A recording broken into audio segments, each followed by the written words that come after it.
யாழ்ப்பாணம் மற்றும் வன்னி தேர்தல் மாவட்டங்களின் முடிவுகள் வெளியாகி இருக்கின்றது. அதன் அடிப்படையில் 2 மாவட்டங்களிலும் தேசிய மக்கள் சக்தி முதலாம் இடத்தை பிடித்திருக்கின்றது.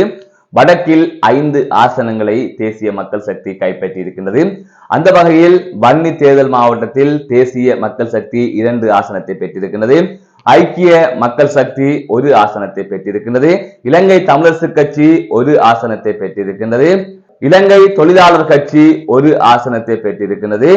ஜனநாயக தமிழ் தேசிய கூட்டமைப்பு 1 ஆசனத்தை பெற்றிருக்கிறது. மொத்தமாக 6 ஆசனங்கள் இருக்கின்ற நிலையில் 2 தேசிய மக்கள் சக்தி பெற்றிருக்கின்றது.